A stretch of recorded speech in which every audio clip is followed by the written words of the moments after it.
by the military-industrial complex.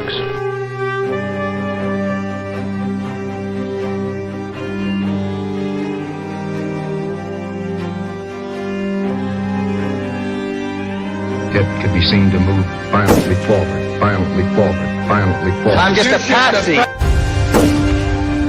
Like when they attack.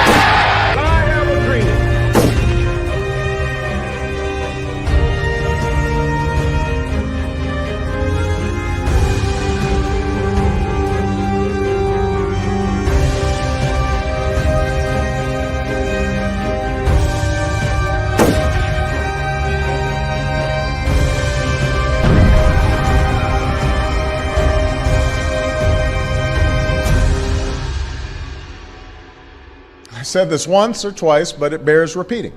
If you like your current insurance, you will keep your current insurance. When you think about the Army and the Navy and the missions they run to protect the world, they run on SAP. Well, you have done a really spectacular job. I guess pretty much everybody at this table is your customer, so that's not so bad. Exactly. I want to congratulate Thank you, Mr. President. Thank you.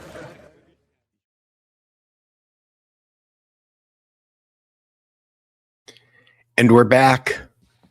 If I can figure out how to get us on a stage. How you doing today, George? I'm great, Peter, and I have been celebrating you all week. I have been honoring you. But I just took it off. But I've had the Quigley and Sutton hoodie on all week long, and it's been awesome. Everyone comes up to me and goes, "Oh man, great school." Isn't it great? Well, I have your other sweatshirt here, but you'll be getting it back when you come to do your charrette. No, I made friends with somebody with my Quigley, and my dog is Quigley. Yeah, beautiful He's dog. over there eating a bone right now, but we were walking the dog Quigley, and I was wearing my Quigley and Sutton t-shirt, and I met this woman who was also walking a very cute dog on the beach, and one thing led to another, and she said, what university is that? And I said, oh, it's a university I made up. And I explained to her where it came from, and I think she may be watching the show today. I think I gained another supporter on the beach just by wearing the t-shirt. Well, you said it to me earlier today, Peter, which is we're allowed to use AI, and that's an artificial creation, right? You're allowed to use a good AI to defeat evil AI, and that's what today's show's about. Yes, Patrick Wood, who's wrote all of the books on technocracy. He said it's okay to use AI if you're using it to destroy AI. And great. I named the show today, and I said an LLM, but I realized it's a LLM. A LLM is not AI, and what I mean by that is that large language models are very good at doing lots of I would say linguistic organizational tasks, but they're not intelligent. They do pattern matching. They do pattern recognition. They're very good at making pictures, and you and I are going to kind of talk about that and show some of those things today. But they're not intelligent. Okay, they're looking at other things that human beings have made. It's kind of like back in the day, people used to talk about how smart Google search was, right? But Google search was based on something called PageRank, and Larry Page wrote his dissertation on ranking algorithms and he used citations for professional papers. And the basic idea was that the more citations that a paper had, the more important it seemed to be. Whether or not it was true or not didn't make any difference, but the perception that that paper was important had everything to do with how many other papers cited it. And so Larry Page wrote an algorithm that looked at a web page, and it said how many other web pages are pointing at this web page, because for a particular set of keywords or terms. And he built an index that way, and that turned into Google, and that was PageRank. And people, before that, there was Alta Vista, I think Alta Vista was like the big search engine that was like the really good one. And all of a sudden things were, it was a sea change, right? The search results that came back were, it seemed like they were much better. Google laughed all the way to the bank after that. Well, I think AI is very similar. And in fact, it's probably using similar techniques in that it is, it's pattern matching sentences. It's kind of like the autocomplete, when you're typing in your search bar. It's like that, only it's bigger. It's got more scope. But that's not matching what jumping back to Larry Page for a second. There were a bunch of human beings that needed to make those citations in those papers. There were a bunch of people who, when they were coding web pages, were coding links to other pages. That was all of the data that Google was using in order to make the page rank smart.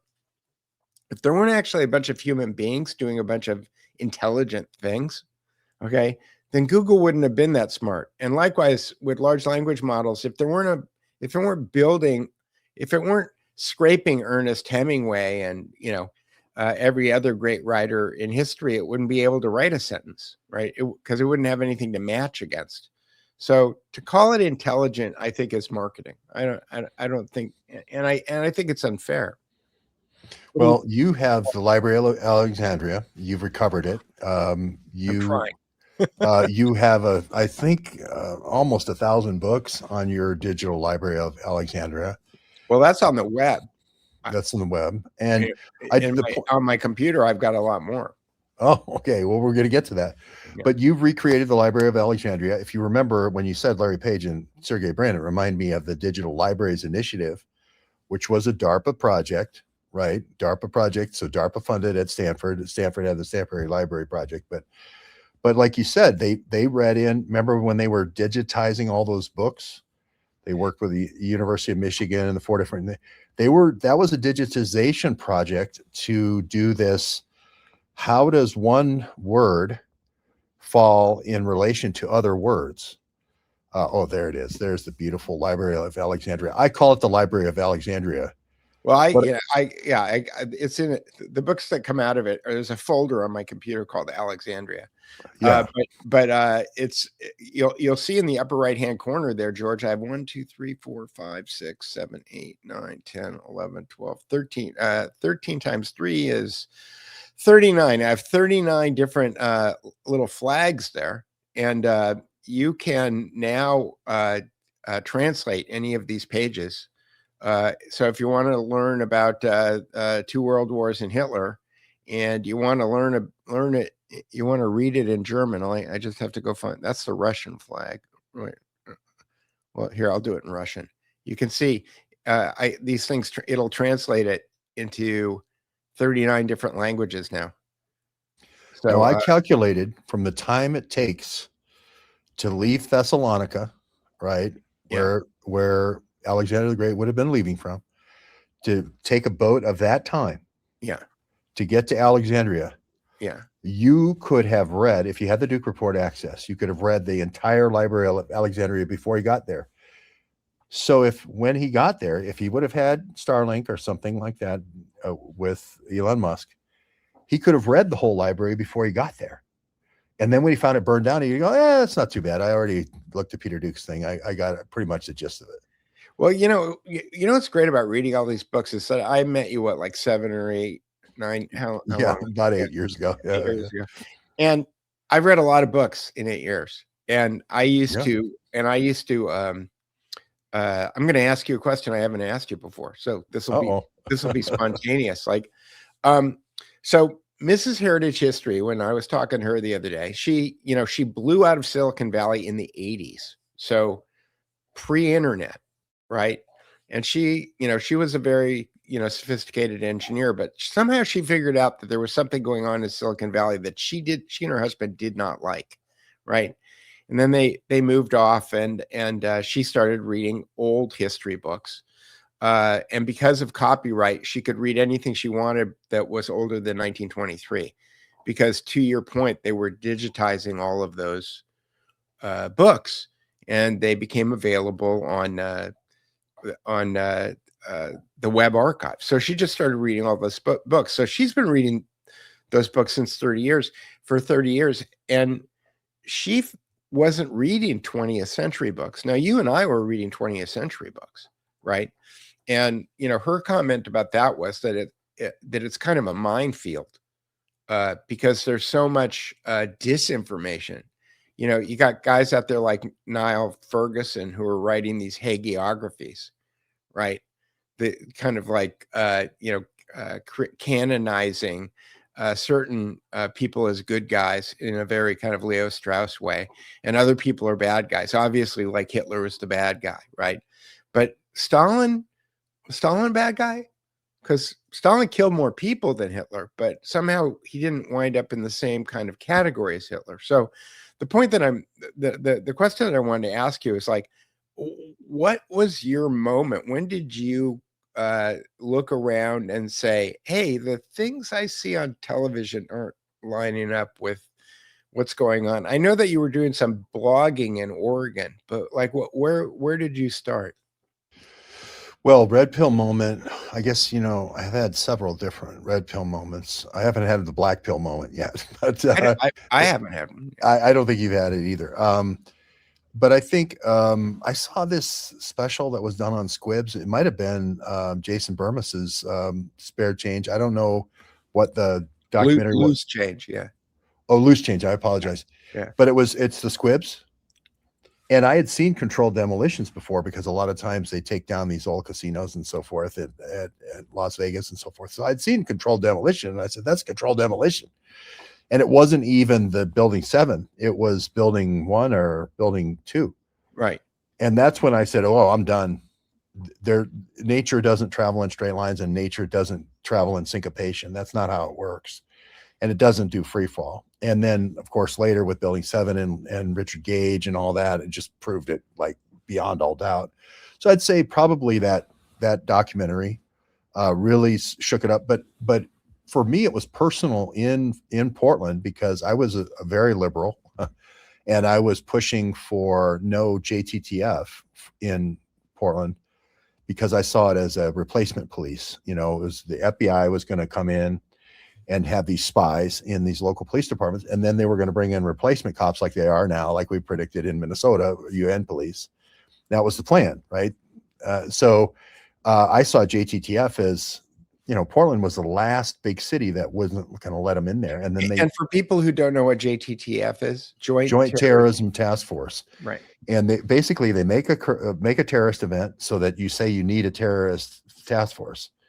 And that's how they get their camel nose under the tent in all these big cities. And it was Isn't that how they created fusion centers also? That was how they created fusion centers. And it was an American Phoenix program. It was basically a redo of the Phoenix program in Vietnam.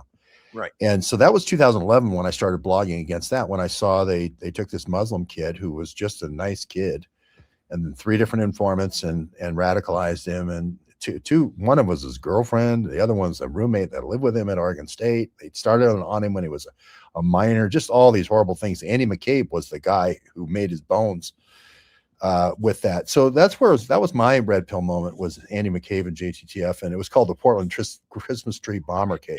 You had a great comment about Andy McCabe, something about how he never arrested anybody for a crime that Andy McCabe didn't create or something. Make crime. He arrested everybody he made a crime for, you know, put it that way. Right. But, you know, as far as like using AI and so forth, and how do we beat this machine now that these machines are so much more formidable, because that's going back 15 years. I think you've done just a great job with just the Library of Alexandria type books, and some of them, they don't predate World War II, but some of them do. I know. Well, I've got lots of books that are before World War II. Yeah. I mean, I was just, and we can go over it because one of the things that George and I talked about before the show is that we wanted to start taking a look at the language, the LLMs that I'm using now. And there are some that are on the horizon right now that are pretty interesting also. I I just have one little vignette before we Okay. go to language models. The first we don't run have in. to go right now. We can. Well, I was just going to say this is my aha moment for language models because Yeah. I worked for a company called Autonomy. It was in the Bay Area. I think it was about 2008 or 2009. It's funny. It's called autonomy. Yeah, it's the absolute, but there was mainly for legal, and it was analyzing letter frequency. What's the probability of having a letter, the next The letter next being letter, yeah. such and such?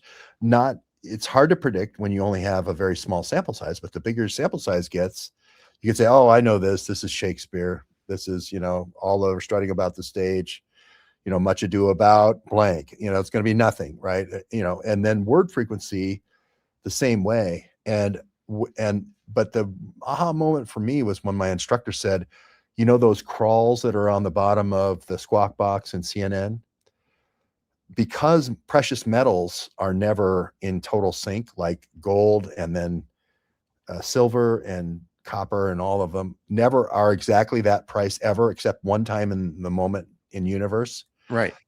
Just through the crawls, we can tell exactly what the timestamp is on any Ah. news. So the other thing they were using it for is legal and news. So Interesting. they're using it for the Enron investigation, and they were using it for news. But once I saw that crawl that you could use stuff in the background and so forth, The metadata. yeah, once I saw you could use the metadata, I remember going out on the Embarcadero, looking around and going, this AI is finally going to happen. This is going to change the world. And then Mike Lynch was drowned. His yacht in Porticello went down. His daughter was drowned in it, and then all of these open AI companies came about. Sure enough, you can almost predict Mike was going to be dead in 2 years. Or I think he died like 6 or 7 years later on his yacht, and it was called Bayesian. His yacht was called Bayesian. So that was.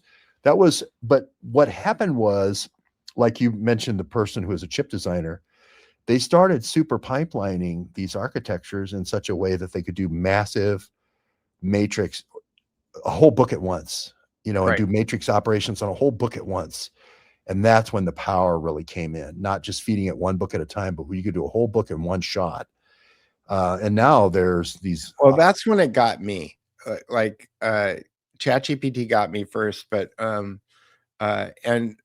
again, it's funny. It's kind of like I feel like I'm in high school and I'm dating one girl, but there's another girl who likes me who's hotter.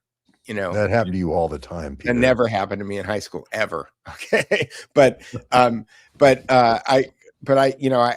got this big commitment to ChatGPT, but I keep looking at Gemini, and Claude is very expensive, so I haven't really played with Claude too much. But this other thing that popped up on the horizon in the last week is called Claude Bot. Have you seen any of the videos? I haven't. I heard you say this, and I thought, oh my gosh, if Peter thinks it's great, I'm going to have to find out what he's talking about. Well, I started to go install it, and then I thought, yeah, you know what? This seems so powerful that I really need to hold back. So Claudebot is basically the agent that we were all promised by Apple in 1997. Do you remember when the Newton came out and they said it was going to have agents on it? Yeah. And you were going to be able to just tell it what you wanted to do and it would just go do it. Yeah. And autonomous agents were like the big thing. And there's still a big thing in the I'm going to call it the large language model community. Okay, I'm not going to call it the AI community. And so there's this thing called Claudebot, and I think it's based on Claude code, but it's something that you can install on your own computer. And instead of it's actually just a wrapper. It's a shell that you can put around you can put it around any other large language model. So you can connect to any large language model on the internet via API, or there's something called LM Studio, which if you've got a powerful enough computer with big enough storage, for me, the storage thing always winds up becoming the issue, because even on the best Mac laptops, I think you can get 2 or 4 terabytes, and you really kind of need desktop amounts of storage for a lot of these sophisticated large language models. But you can run a large language model locally, and you basically just point Claudebot at it. And because of the way that it's built, it has admin privileges on your computer, and it can do anything it wants on your computer. So I started to install it on my computer, and I thought, I'm not really comfortable giving anything that much access on my computer. And so the way that most people are using it is that they're either buying a Mac Mini or they're hosting it like on Amazon Cloud, and they're installing it, but it's free. Well, it's free, but the API calls to the engines that you use are not free. Okay, so one of the guys that I was watching a video demonstrating it, let it run for a day, and it cost him $168. Oh, wow. Okay. So he was going, so he was like refactoring how he wanted to get the thing set up and stuff. But basically, you can ask it to do anything you want, and it'll go do it. And it's scary. So for example, like one of the things off the top of my head, I have this Library of Alexandria, and I have all these PDFs and EPUBs that I've gotten from all of these various different locations scraped all over the internet. They all have different naming conventions, right? Some of them have the name of the book at the beginning and the author at the end. Some of them have the publication date. Some of them don't. A lot of them have a lot of useless metadata in the name of the file that I don't need. And so what I'd really like to do is I'd like to go standardize that, all those PDFs, so that when I'm going to look for stuff that I have kind of a rationale for that. And I keep meaning to do it, but I don't have 2 days to put together to sit and rename PDF files. Do you know what I mean? It's like, Sure. it's not the That's best use. rote use of your, Yeah. So I'm looking at agents like this because there are things that I'd like to do, like rename all those files, and I don't want to go do it. And so that's the kind of stuff that I'm looking at doing right now. Ian Carroll did a really interesting project where he was able to use the agent. It's kind of like, remember the Unix days when you could pipe things together, and you could pipe one thing to the next. He went and got all the transcripts of all the videos. He went through all the steps that you go into on YouTube to get the transcripts. So then he put that into the language model, and then he did the search term of when did the person say this? Because I remember Peter saying something about Patrick Wood, and I don't remember which episode it is. And it would not only would do that, it would he cross-referenced the time stamps. So it would take you directly to that moment in your video, or maybe 10 seconds before. Claudebot can do that. You can Claudebot, you can tell Claudebot, look at all of the videos in this channel and tell me when Patrick Wood is being mentioned. And that's really super powerful, because most of that time is spent, when you're putting together a video or a document, it's mostly search time that's just kind of rote, and that you want an assistant to do that. And it really speeds up the creative time. And anything, of course, this is when I get a phone call, anything that helps the creative person put out the creative product and reduces that crap time is really super helpful. And so AI really can help the people with creative intentions to get their creative products out. So there's a lot of hate on AI because of the evildoers that want to use it to how many bots? That's why I named the show today the way that I named it. They want to name, they want people to believe that this technology is intelligence, and it's not. They want to, and I was just looking at I was looking at Aristotle right before the show started, because there was this. This may sound non sequitur, but there's this conceit that the LaRouche people make based on an essay that Lyndon LaRouche wrote called the secret that the elites don't want you to know. I can't remember exactly what the name of it is, but the conceit of the essay is that there's two competing cults that are fighting for control of the world, and half of them are Platonists, and the other half of them are Aristotelians, and Aristotle is evil. Right? He's an evil guy, and that his philosophy is intrinsically evil. And I've been researching this because it's not actually Aristotle. It's actually a Venetian interpretation of Aristotle. So to go and condemn Aristotle for something, for the interpretation of Aristotle that a Venetian made, seems disingenuous to me, And so I was researching all of this stuff, but I was doing it by putting Webster Tarpley's book against oligarchy into Notebook LM and then asking it questions, because I remembered that Tarpley said something about it in the book. And I narrowed it down and I got the guy's name, and now I'm having it make graphics that explain it. And when I get it done correctly, then I'll send it off to Courtney and I'll publish it. But it's almost like calling a witness. I'd like to call Shakespeare to the stand. I'd like to call Francis Bacon to the stand. Right. I see some people talking about the word frequency analysis identified the different Shakespearean authors, and I think Francis Bacon had all of Cambridge, working for him. Like Queen Elizabeth just said, look, just produce everything you can to make the Catholics look bad and the Protestants look good. Okay. And they just had thousands and thousands and thousands. And they took these old scripts, and then they just slotted in names for the good guy and the bad guy. But no, I think you're correct. I mean, Robert Frederick, who's got a great Substack channel, that Hidden Life is Best. He writes a lot about this stuff, but he's completely convinced and makes the best argument that that Francis Bacon was William Shakespeare.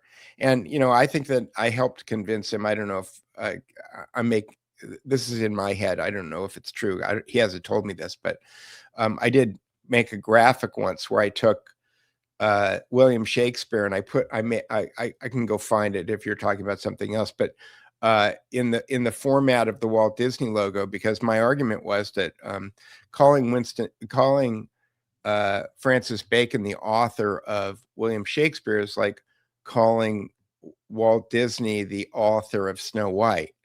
Like, right. He was running a studio, he was running a studio. Right? Yeah. And I would say my theory of the world is one set of Rothschild cousins battling another set of Rothschild cousins. It's like Family Feud. It's like, oh well, just look at all the world wars. It's all Family Feud. Right. The Second World War is just kind of a cleanup on the First World War, and I think I have a graphic about that in my Two World Wars. I know you do. Preparata. You've got the Preparata stuff. With no, here, let me pull it up. With King Edward VII, and it's funny because again, I had this knee-jerk thing when I really started to understand the participation of Edward VII in basically setting up his cousin and his nephew, Kaiser Wilhelm and the Tsar, for World War I. One of them didn't survive, or at least, although we're not completely sure. I mean, I read some things in the last couple of weeks that suggest that Tsar Nicholas, that the reason that they got killed in the bottom of a mine shaft and their bodies were unidentifiable, the same way that Hitler's body was unidentifiable, was that maybe they just exited and went off and lived in the Bahamas the rest of their lives. But in any case, it seems the public story that we're all told is that King George V, and through his network of cousins, denied asylum to the Tsar, at which point they couldn't escape Russia, and so they were killed. This was his first cousin. It's like, yeah, and they were probably tortured until they get told where the gold was, and then there was no more use. But Rothschilds always leave the last one alive. That's the story of ZR Rifle and the rifle by, I can't remember his name all of a sudden, the last of the Romanovs.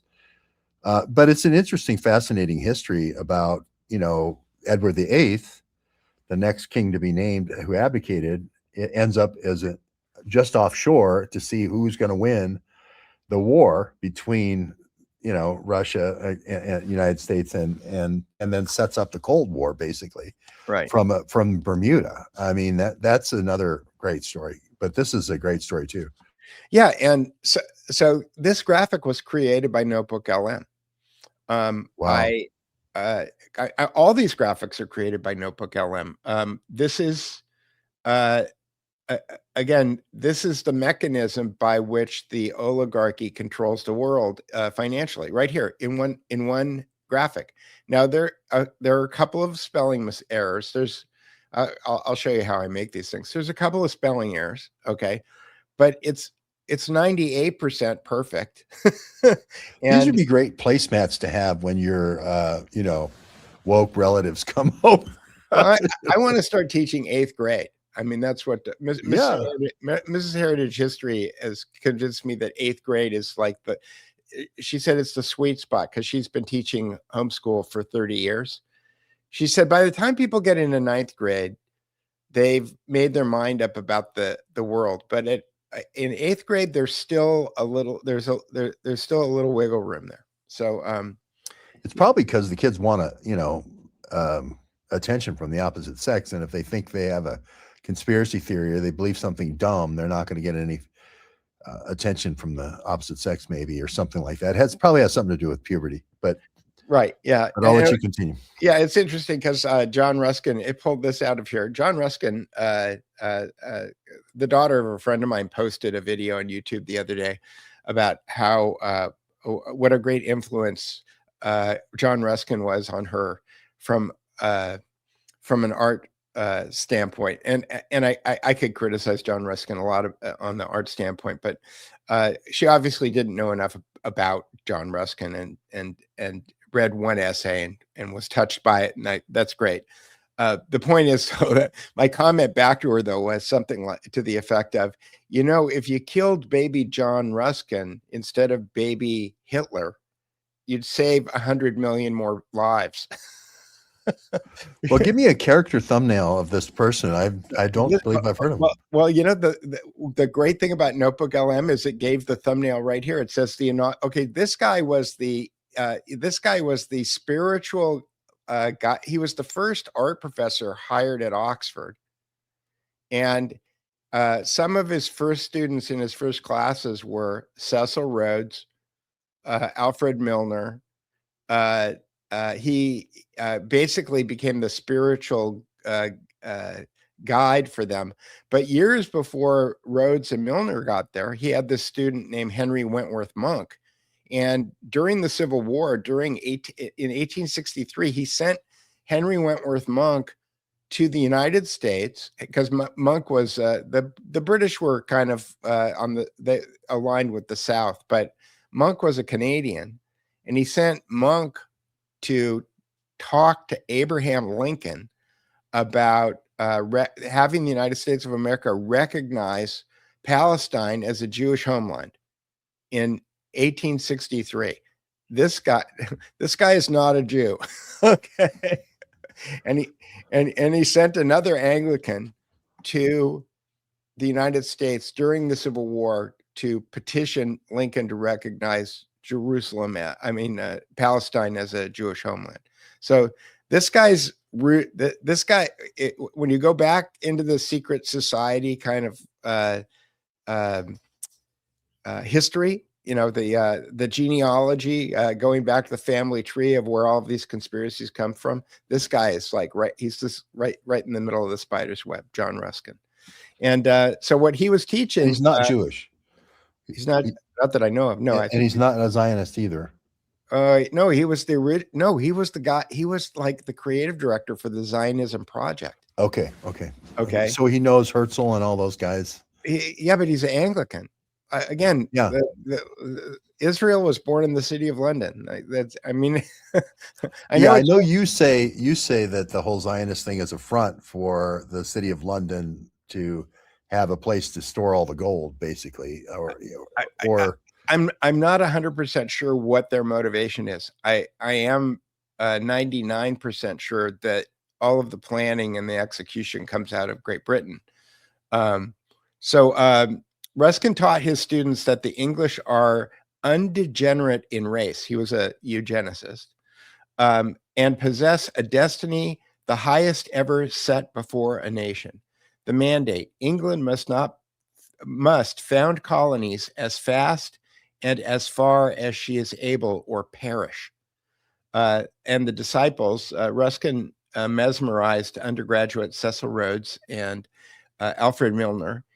He taught that democracy was inferior to the rule of a benevolent superior elite. So this, this technocracy or monarchy, whatever the World form, Economic Forum. World Economic Forum. This is the genesis. But again, the mention of Ruskin in the book Two World Wars and Hitler, I think it's probably a couple of pages, and if not much more than that. But it made this slide when I had it do that, and also, and then the organization of Rhodes Roundtable, and what their mandate was, which was to control politics and journalism and education and transatlantic finance.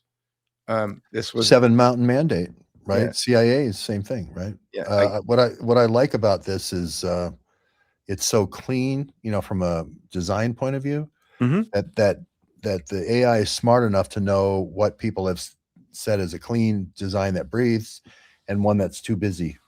It's amazing. Right.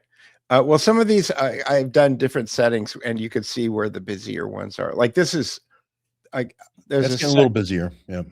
This is, but sometimes I think that and these may be two different versions of the same slot of basically the same prompt with two different settings. So I just change a setting and re-render it, and it gives me a more complicated. I like the round table because that really emphasizes Milner and Right. Rhodes. Right, and then this is from a slide. So if you want, we can jump to the Yeah, I just want to put in a quick plug for Chris Milligan and all the great stuff he does at Trine Day. Yep. Because he saved all these authors in paper, right? He saved Dan that I knew directly, Dan Hopsiker and Wayne Madsen and Whitney Webb and all on and on and on, Doug Valentine. And he's the one who did this sort of Library of Alexandria on his own dime in his warehouse. Well, mostly he's making money doing it. I think he is. He's it's a labor of love, I know. He's but not Lord Northcliffe, though. No, he doesn't have the resources of the British Empire. Yeah. But you've sort of done the same thing that Chris has done in digital form, which is really cool. And people say, oh, it hurts author sales. Quite the opposite. There's more author retreats now. There's more author YouTubes where they're making money. It's like bands; they don't make money on the song anymore on YouTube. They make money going on the road and doing shows. Right. Yeah, and I think that's probably the way to do it. I mean, if I've been meaning to talk to Guido about that, because I think that you're absolutely right. Richard Poe too. Like I see Richard Poe's name pop up. It's like these guys should be doing Zoom calls and be charging people $100 a piece to get on the Zoom call and talk to them for an hour. Because that's the juice, as George Webb would say. Like that's really kind of like it. And yeah, I feel like I'm marketing. Look, I feel like I probably sold 200 or 300 copies of Two World Wars and Hitler at this point. Yeah, and also the word of mouth factor, because Notebook LM gives you the nice thumbnail, a 2-minute or a 6-minute or a 30. People tend to go through all those rungs for a book, and then by the time they read the book, they've internalized the book, what the gist of the book is, and then they're running around as salespeople for the book. They're raving fans for the book. So this idea that somehow this process hurts author sales is exactly incorrect. As an author, I can tell you that's true. And thank you, Peter, for you and Chris together. I see you both as kind of like the last saviors of the ark, putting the stuff on the ark, making sure we don't lose this. Right. Yeah, it's going to change it all. Yeah, here we sold one. Okay. Yeah. Okay. I'll go check out that book, Two World Wars and Hitler. It will change the way that you look at everything. This book, it answers awesome. it Yeah. answers so many questions. And I mean, I love the Putzi. Where's the Putzi Homstengel slide? Hang You know, on. I'd never heard of Putzi before this, and when you told me he was the handler for Hitler and all the connections and how he wrote Mein Kampf, practically every word for Hitler, and Hitler, all he did was translate it into German, Well, no, he edited it, but but still again, had a lot of fingerprints on. here's a great Mein here's Kampf. a great Herbert Hoover slide. So Herbert Hoover. So I was kind of my wife and I were watching there's a channel that covers kind of the tragedy of rich people stories, and the Leland Stanford Sr., Leland Stanford Jr., and then Jane Stanford, who seemed to have been murdered. Stanford is an interesting school, the way that it was founded, the way it was created, but the Hoover Institute is at Stanford. And, you know, for most of my life, the Hoover Institute has had a great reputation. And it's only recently that I, through all of these books, Hidden History by Jerry Doherty and Jim McGregor, and Prolonging the Agony by Jim McGregor and John O'Dowd, and Two World Wars and Hitler by the same guys, that I realized Herbert Hoover is a British agent. And the Hoover Institute was specifically set up to reframe history in order to change the way that people understand how World War I and World War II started. That was its purpose. And that, you know, he was rewarded for his, you know, his service to the king by being made president of the United States of America. Now, it didn't work out that well for him, because they also chose to let him be the president during the 1929 stock market crash. So there was that. But just the idea of giving food to the Germans, which Hoover did to keep the war going. Yes. So that they could sell more munitions. It reminds me of, you know, like them trying to talk to Charlie Kirk. Charlie. I went to dinner with a historian the other night, and I was explaining to him that Herbert Hoover made sure that the German army had food to eat from 1915 to 1917, and he was perplexed. He thought that I was misspeaking, and I said, "Oh no, they routed all of the food through Norway and Sweden and Denmark, you know, it was foodstuffs coming from the United States and South America that was labeled that it was going to feed the Belgians." Yeah. He was feeding the German army. You know, a person made a comment about the Zoom and the $100. The other thing we've done for authors that we did for Dan Hopsker is we had charrettes. So we'd have 10 or 12 people, and they would come, and some people only came for a day, and they would do signed copies, because signed copies increase in value over time. So the book, if you sell it through Amazon, you make $2, or if the book for the author, if they sell it directly to you, that Dan had all these books in his garage stacked up, you know, usually they end up. He was selling them for $50 or $60. I know, because he couldn't make any money. And I said, Dan, why don't you do this? Let us do these charrettes where people come in and you do the signed copy, and we'll buy, you know, 100 at a time. And he was like, oh, I like that. That's good. I could eat, you know.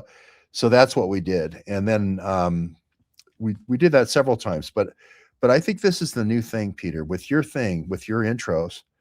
You take people from not being able to remember. Sometimes somebody reads a book 3 years and they can't remember what they read. Right. That never happens if people go through your LM ladder. You know, if they go through the 2-minute, that's sort of what we did in Reno when we went to Grassroots with the bookstore there. We had that. And we sold a copy of Two World Wars and Hitler while we were there, because while we were there. Yeah. We made it so that I'll show you when we get into Notebook LM, but you can make 8-minute videos or you can make 2-minute videos. So we made a 2-minute video of Two World Wars and Hitler. And then we uploaded it to YouTube on a private link. We turned it into a barcode, a QR code, and they put it on a sticker on the book, and the book was gone the next day. because Yeah, somebody we could, were, because and somebody could come in and just scan the barcode on the book in the bookstore, and it would run a little 2-minute video explaining what the book was about. Peter was showing a sales tool, and it goes back to 30 years ago when Peter did a kiosk system for this guy named, I think, ran Microsoft. I'm trying to remember his I name. did Bill Gates and Richard Branson. But you Yeah. know what, George? This may be something that you didn't know. Before that, in I'm trying to remember what year it was. It had to be 92. Francesca von Habsburg, Archduchess of the Holy Roman Empire. There was this little thing going on in Bosnia. Yep, 92. I remember. And she had hired. I got hired by this guy named Mark Brickman, who was the lighting director for Pink Floyd. not a slouch, not a slouch in the lighting director business. Because they use a lot of light. Yeah, they use a lot of lights. Truckloads of lights, right? And Brickman, I met him at a meeting, and he called me up because Francesca von Habsburg was doing a fundraiser at the Museum of Modern Art in New York City, and she needed to be able to build a kiosk, and it needed to be delivered like in 3 or 4 days. And I had just learned this new thing called HTML. And there were these kiosks that have web browsers built into them with touchscreens, which was the same technology that I wound up using at Virgin. And so I spent all weekend and I coded up the reason that I know about all of this stuff is that she was sending all these mercenaries in. She hired somebody like Eric Prince, right? Who had a bunch of wild geese with a C-130 and some little birds. And they went in freelance into war zones and saved priceless art in old Catholic churches. So they were basically, it was a looting to save it kind of operation with guys with lots of military equipment. Anyway, she was fundraising for this, and she needed this kiosk, and so I built that kiosk. I've actually had my work in the Museum of Modern Art in New York. That's an awesome story. I didn't know that one. I think, all of these kind of handles or on-ramps or whatever you want to call them, ways for people to be introduced in a very quick and concise and brief and clear, with a lot of concision, the descriptions is extremely helpful to the authors. And if you look at the bookstore, we were talking to all the bookstore people, if you remember, and they don't know, they can't keep up on 10,000 books. If they could just say, hey, just scan our little barcode. That's one of the Peter Duke books, and Peter had done almost every book in their history section. The revisionist history section. So we were talking to him about, hey, put these little labels on. That was all for free. It was all Peter's free. Well, it's funny because I was walking through I'd walk through the hypnosis section and I go, this is a good book. This is a good book. This is a good book. This is trash. This is trash. This is trash. It was good. And I was trying to help them understand. And it's funny because the first time that I went up to visit the grassroots people, it was right after the fire, and my website was a complete disaster and a mess. The AI helped me write 1,500 word summaries of almost 1,000 books in 2 or 3 months. Well, that's a superhuman, without technology, that's a superhuman feat. It's not possible to do that. Right. So, and it's amazing. We talked about the Library of Alexandria and the fire, and then the fire happened, and it turned out you would have nothing. I mean, you lost all your books, but I mean, you would have nothing if we didn't have that, if you didn't do all that archiving. And maybe you show an example of this, like Blood and Water, or Blood in the Water, or Blood in the Water. Yeah, Blood in the Water. Blood in the Water is an interesting book. So yeah, so here's Blood in the Water. This is by Joan Mellon. It's a story about the USS Liberty. She's a Jew. She's I think a liberal Jew. Okay. But this tells a version of the USS Liberty story that even the people who blame Israel aren't telling. Not only does she she not only blames Israel, okay, but she blames the people who were telling Israel what to do, which was the White House and the Pentagon. So the crime of USS Liberty is not just that the Israelis were shooting up the USS Liberty, it's that they were doing it with the cooperation of the Pentagon. So Right. that winds up becoming, oh look, I need to I missed this headline here. That winds up becoming a very important data point, right? But for every book that I've put up there, first of all, if you want to read this book in Hebrew, you can. I mean, if you want to read the explanation in Hebrew, and if you so for every book, there's a 1,500 word explainer in words, a summary of the book, what the book is about. And then I try to find every different place that the book is available. So Amazon, obviously, I support writers. I 100% support buying books from authors who are alive and making a living off of this stuff. But if they've been dead for 50 years, I'm a little squishy on that one. The copyright holders may not like that, but I don't mind going and grabbing a PDF if I can. And Anna's Archive is basically like Napster for books. Anna's Archive has almost every book that's available, almost. If there's a free version of it on the web, like at the Internet Archive, I have a link to that. And then there's a website called Bookfinder, which searches all of the used bookstores for books. So here's 4 different ways that you can go get this book. This is the explainer video that I made with Notebook LM, and I can play it if you want me to. It's probably 6 minutes. And then here's an interview with Joan Mellon, and she's talking about the book. And then I've got this book categorized in the Zionism section. And so here are other books that I have on Zionism. And then if there's a preview available from Kindle, you can actually just read the preview of the book right here on the Duke Report page. And it's usually like the first chapter of the book or the preface or the foreword or something like that. So I've got this.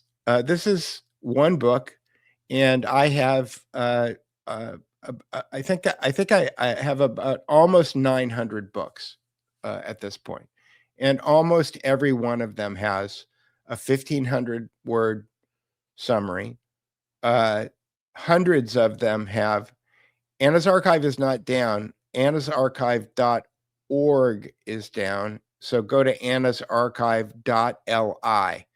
And I realized that most of the links for Anna's Archive on the book section have .org. And so I'm going to have to go in and do a database refresh on that in order to fix that. But Anna's Archive is up.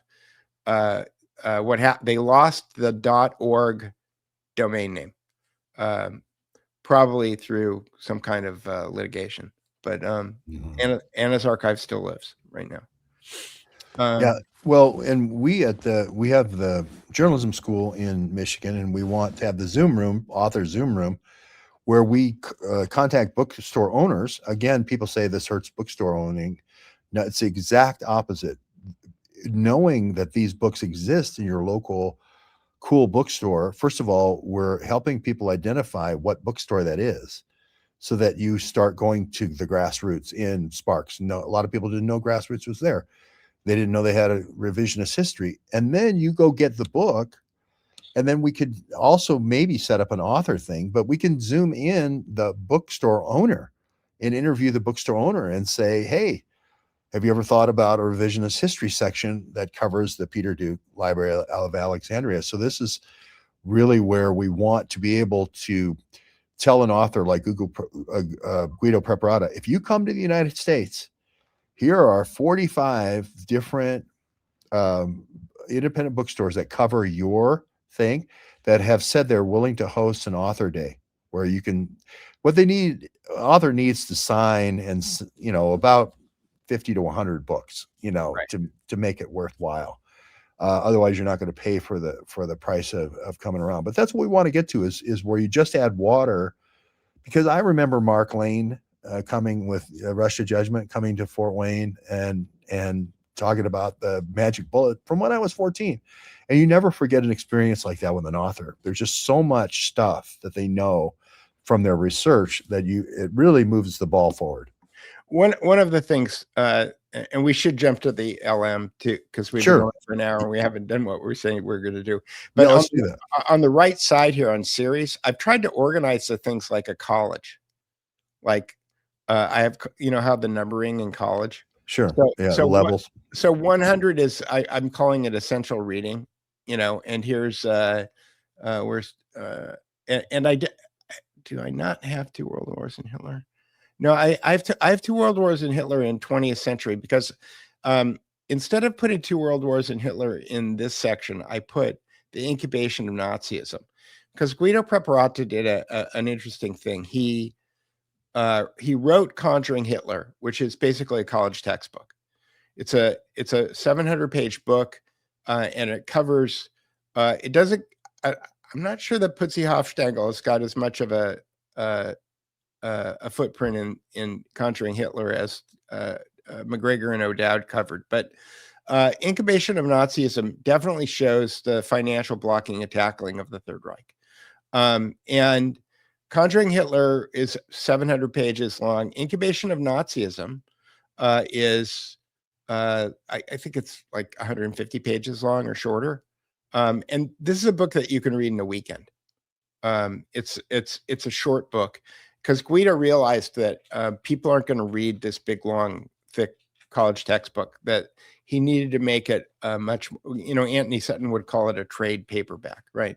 And so, he put kind of a racy picture on the cover and, did a shorter version. But this is essential reading. And then I've got under core 20, this is called 20th century core history. And in this, you've got, here's Conjuring Hitler. And here's 2 World Wars in Hitler, and here's Wall Street and the Nazis. And these books are heavier reading. These are not these are not light reading. But if you really want the details, if you want the juice, like George says, if you read these books, then you're going to understand world history in a way that 99% of the people on the planet do not understand what happened from roughly 1895 until 1948. Like, most people have no understanding of what actually happened there.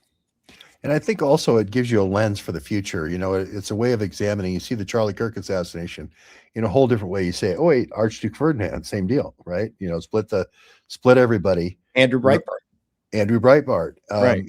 And you're a big part of that, and Laissez-Faire Lounge, and I wonder if this guy, Turning. This guy is going to come to California soon, and I wonder if he's going to be here at the same time as your Charette. But I don't know if you ever saw this book. Here, let me cover my face. The Andrew Breitbart Corner. You ever heard of this? Did you know Andrew, the guy who did the coroner's tech? So apparently Andrew Breitbart, when he died, his family didn't believe the coroner, and so they had a private autopsy. The guy who did the tech who did the private autopsy, who was freelancing, he was night, what do you call it when you he was moonlighting from the LA County Coroner's office. He died of arsenic poisoning the day after he did the autopsy on Andrew. Wow. Yeah, it poured in his ear, because that's what people do when they dream about Macbeth. I mean, it's right out of the Mossad hit book. I mean, and nobody is, you show a foundation 52,000 stories of the Holocaust. So you don't accuse Peter being a anti-Semite, but No, yeah, I that's just, just I just look at Charlie Kirk, okay, and I again look at this guy named George Webb said, look at the metadata, look at all of the people who are jostling to control the legacy. I'm doing my Cassius Clay, right? Or Look I at thought all, you were doing Baron Coleman. look at. Yeah. Well, you need to tell me about Baron Coleman because I know him. Oh, do you? Okay, from Because, Ali Alexander, probably. yeah, because yep, he was, and I'm wondering, I'm not wondering now what his relationship with. I mean, he was Ali's lawyer. Yeah. On Yeah. you know, all of those events that I was at, Baron was always there. Yeah. I don't want to. Yeah, I okay. want to make sure we get to LM, but as far as let's just skip that. Okay, for yeah, right let's now. skip it. Anyway, the point is that I was going to make when I was doing my Muhammad Ali, okay, is that because I'm old, I remember who all the people were that were popping up and trying to wrestle the Breitbart empire. You know, there was Ben Shapiro, there was Steve Bannon, like, there was all of these people, there was all of this kind of jostling to go around about like who was going to pick up the gauntlet and who was going to take care of Andrew's legacy. And I probably would not be sitting here talking to you if he had not died. Okay, because I had met him a couple months before he passed away, and I was animated to actually go out and make the world a better place because of this, you know, speech that he gave me. So, Well, Melissa Straight with Daily Wire and Prager University and all that all came out of that. right. So there's Daily Wire. there's so much overlap between Charlie and Andrew. You know, It's like weird. How do we send in Mossad agents to take over the right? Well, you'd need Ben, and then you'd need Candace, and you'd need Melissa. And then, you know, it's almost like the same players. It's almost like they're doing another Macbeth. You know, who's the Macbeth going to be this time, or who's going to be the Andy Breitbart this time? I don't want to say they're involved in a murder conspiracy, but it is kind of an infiltration and a takeover from the inside out. And it's very Venetian. And you know, you were in business with Chuck Johnson, and Chuck shared a cube. Who's in jail? I know, because he thinks he can. How does Chuck just say a couple of nasty things about a judge, right? And then he gets put in jail, and then other people get away with threatening to murder a courthouse full of judges, and don't seem to ever. I don't know. I think he didn't. We could probably do a whole show. Just Yeah. We'll do Chuck later, but I'm just saying he shared a cube with Ben Shapiro. He claimed that he taught Ben Shapiro how to use Twitter. He was the last person to talk to Andy when he was alive. You know, That's the heart attack. That's what he claims. Yeah, the heart attack gun and all that. So there is a lot here. The Baron Coleman is the same. You know, I mean, we just have this repeating set of people from the Andy Breitbart takeover, and and by the way, I want to just do a shout out to Lee Stranahan, who how is Lee? I haven't. He's on his last legs. His kids, I knew his kids pretty well, and I spent a lot of time with Lee, and he's the only guy to really call out Russiagate for what it really was, which was Ukraine Gate. Right. And then he had that heart attack, he had that stroke right outside the National Press Club, right as he was about ready to go in and yell, you know, it's not Russiagate, it's Ukraine Gate, and that's when he has the stroke. So anyway, he's his kids say he's on his last legs, and he had a lot of personal things that not the best, but great reporter. Yeah, but again, you have to wonder, like, you know, if you're one of the, George Webb practices the Catherine Austin Fitz plan of, my dog has got a bone and he could be anywhere in the apartment, but he's just taken the bone and he's put it under my chair. So now he's like chewing the bone under my chair. Loves his dad. Catherine Austin Fitz says that, when they want to take somebody out, then they have to sign a contract. And if you're somebody who's moves around the country stochastically, you become very expensive to manage. Yeah. I look at Lee, and Lee, uh, Lee, George used to walk around the Capitol saying, "If you're going to shoot me, put it right here." um, and Lee is one of those guys who just was uh, how do you say it? He was He's an iconoclast in the most serious way, which was he would break all the mirrors. He would creature of go. habit was the cliche I was looking at. Oh, right. He was he was predictable. He was predictable, creature of habit. So, so the deal is that I look at Lee and I wonder, Orson Bean. Orson Bean was Andrew's, who was a friend of mine from FOA. He was crossing the street in front of a theater that he owned in Venice, a small theater where they have plays and stuff, and he got hit by a car, and died. It's weird, Yeah. Well, we better move to language models before it gets too dark here. Oh, yeah, But LMs are language models, and they're not AI, right, Peter? Large language models. So Notebook LM, I'm starting to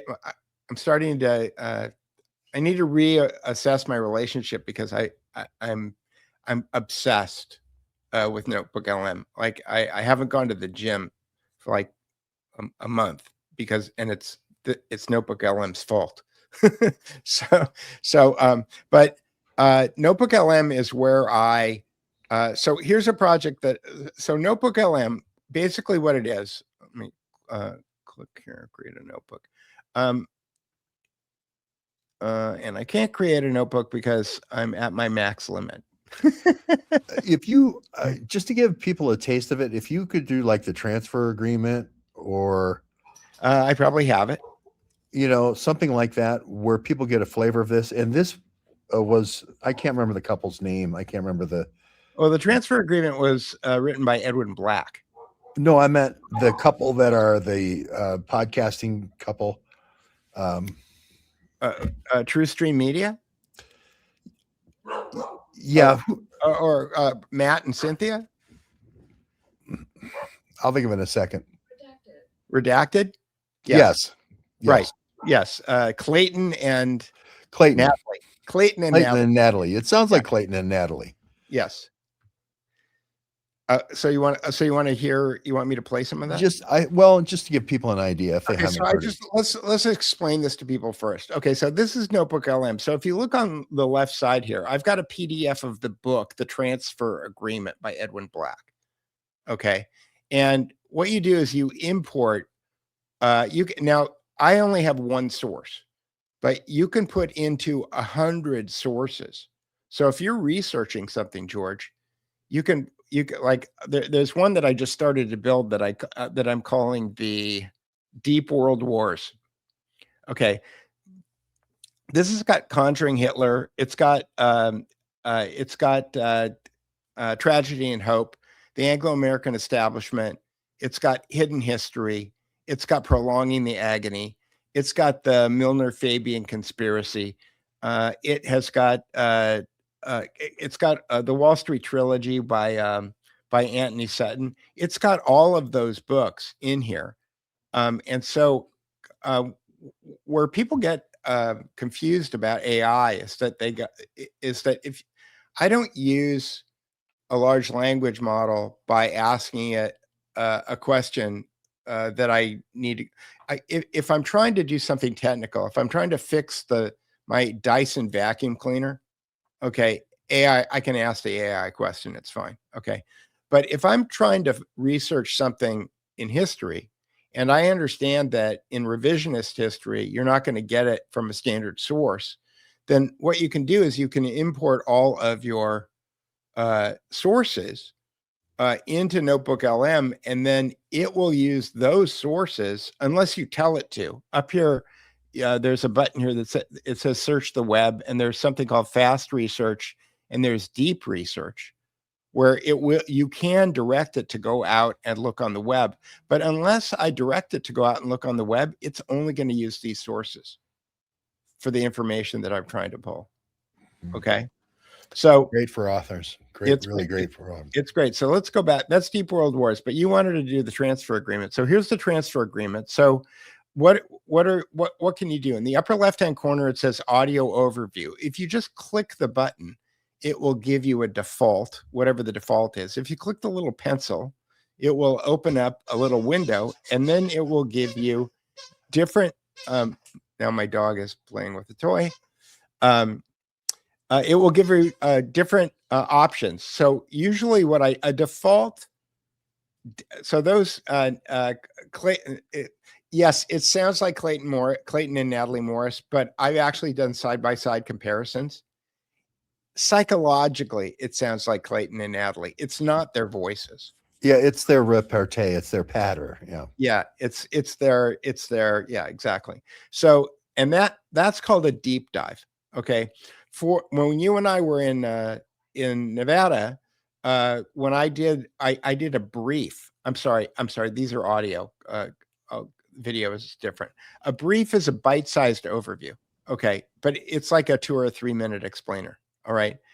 Critique is really good, George. It's scary. It's like your 8th grade English teacher, because you could put your own stuff in it. You can write an article for Substack, and before you hit publish, you can put your article for Substack in here, and it will go through your article like your 8th grade English teacher and tell you all the things you need to fix. I'm not ready for that ego reduction.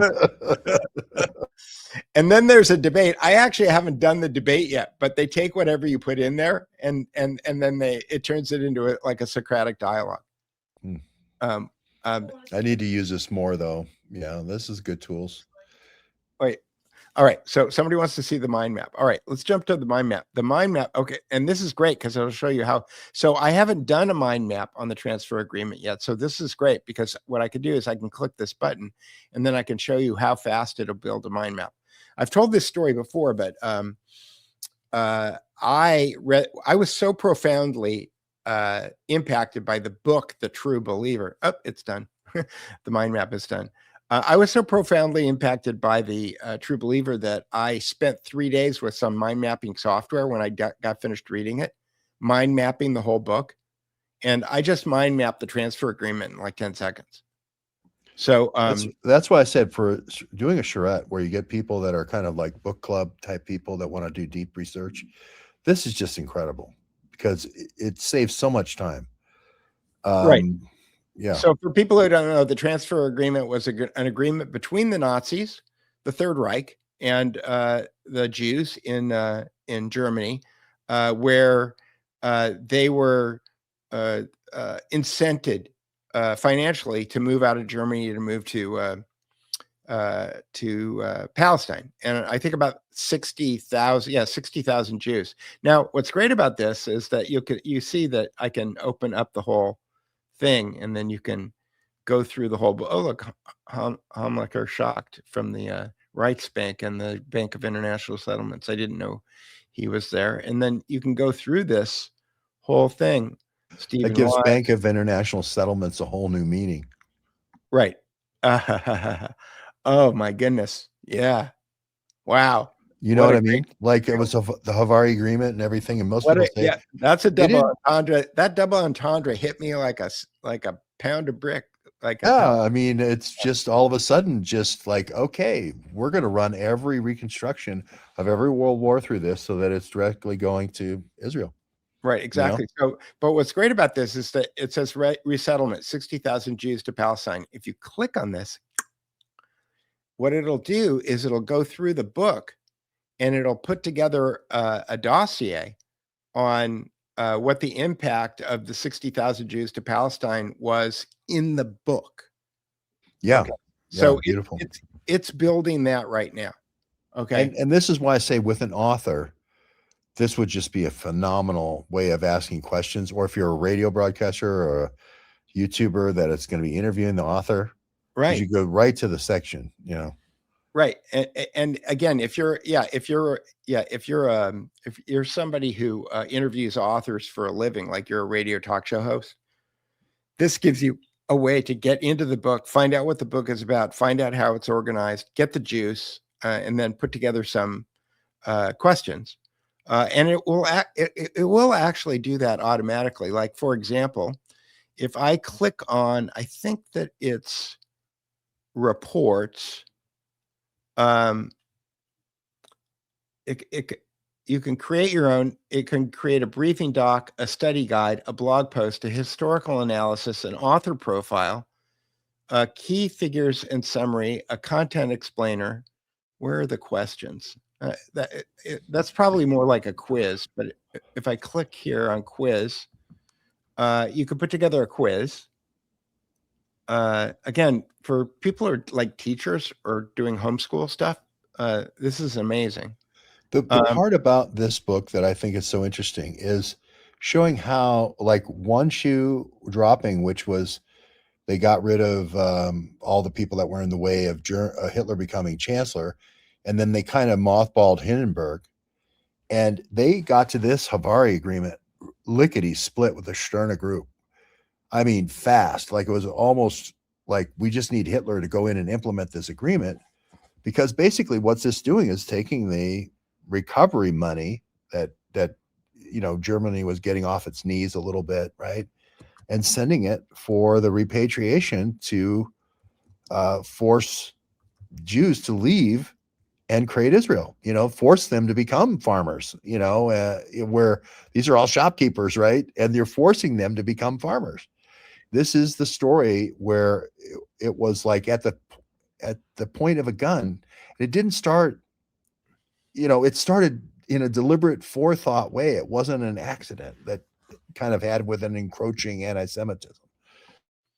Yeah, I just asked it if Madagascar was in the book, because I don't know if you read Eichmann in Jerusalem, but right. one of the things that he testified about when he was being tried for crimes against humanity was that he said that he was very sad when the decision was made to kill all the Jews, because he and his team had been working for several months on relocating them all to Madagascar. But see, yeah. The oil wasn't in Madagascar, and oil had obviously become the key strategic resource. And what's interesting to me, though, is that Jeffrey Katzenberg made that movie called Madagascar, and the character, the four animals that get sent to Madagascar are 2 Jews and 2 blacks. So, it's was the lemur one of them? No, the lemur was the Jewish comedian whose brother is a physicist named You've Got to Move It, that guy. But the interesting thing is that the guys who are the architects of the escape from the zoo that winds up going wrong, that winds up winding them all up in Madagascar, are penguins who are dressed in black, have no elbows, and they're always saying, "Smile and wave, boys, smile and wave." Yeah, it's a wink, wink. Yeah, right. And I would stay with a South African Jewish family for about a week, and maybe it was a little more than that. And I'd wear the yarmulke and everything when I ate with them and everything. And one of the family members was a survivor of one of the death camps. I can't remember which one, but she's very old. And but they had talked about South Africa being the place because of the gold and the diamonds and so forth in the 1920s as being the relocation place. And then something happened. I can't remember. It was one of the countries that Jews could emigrate to without a passport or citizenship. And I can't remember why they decided on, it's probably oil, because the diamonds and gold were kind of spent. Right. But oil was coming into the fore, and then the decision was made. I don't know, Herzl or somebody made the decision. It should be in the Middle East. So anyway, I mean, I could show you if people don't know what the transfer agreement is. I haven't watched this video yet because it says let's watch it. Yeah, it says that I made it 1 day ago. So if you click let me just show people how you make it. I click on this little pencil here, and then you've got all of these different styles. What I've found is that the engine is better at picking a style based on the content than I am. So I just leave that on automatic. And then you have your choice of an explainer, which is usually 6 to 8 minutes long, or a brief, which is 2 to 3 minutes long. But here's what's killer, George. And I did this I've done this for a couple of authors just to show them. There's over 100 languages Yeah. that you can render these videos out in. And I think if you're an Madagascar speaks French, right? So they can. Yeah, and I can show you some other ones where I've actually done the language, but then you just click generate, and then you wait about it's about 7 or 8 minutes to make a video that looks just like this. So here we go. This is I know why I didn't show this to anybody. If you're doing videos that are about Nazis, if it will usually give you an error saying that it can't make the graphic or it can't make the video. But sometimes in this case, the reason the graphic is missing from this first slide is because it made the whole slideshow, and then the trust and safety function went through it and it took the graphic out of this one. I gotcha. So the audio will be good, but the graphics are going to be missing from the first slide. And if it winds up not looking very good graphically, it's going to be because of that. So Trust and safety. Yeah. yeah, trust and safety. Here we go.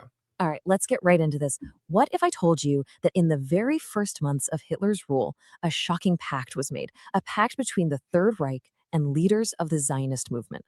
I know, it sounds impossible, but this is the true story of that exact agreement, a deal that would end up saving thousands of lives, but at the same time, risked shattering the global fight against the Nazis before it even began. Now, we're unpacking this incredible story through the work of investigative journalist Edwin Black in his award-winning book, The Transfer Agreement. And you have to understand, Black is the son of Holocaust survivors. He's known for other explosive works like IBM and the Holocaust. He spent 5 years digging through archives nobody had touched for decades, piecing this all together. And this review from the Baltimore Sun, well, it pretty much nails it. The story he uncovered challenges just about everything we thought we knew. And this is the See, this is what I'm talking about. If you wind up doing a video about touchy subjects, then the graphics suffer. So we're Question mark. Yeah. we're looking at a bunch of slides with no graphics, which is it's not a great video. But it's So, okay because the content is all killer. right, I'll keep going. possible question at the very heart of it all. The author, Edwin Black, he calls it a story about the anguish of choice. So let's go back to that critical year, 1933, and see exactly how this unbelievable situation came to be. To really get your head around this deal, you first have to understand the sheer desperation of 1933. Hitler had just seized power. The world was reeling, trying to figure out how to respond. And inside Germany, a terrifying new reality was taking shape for the Jewish community. So, picture this. You've got these two massive forces pulling in completely opposite directions.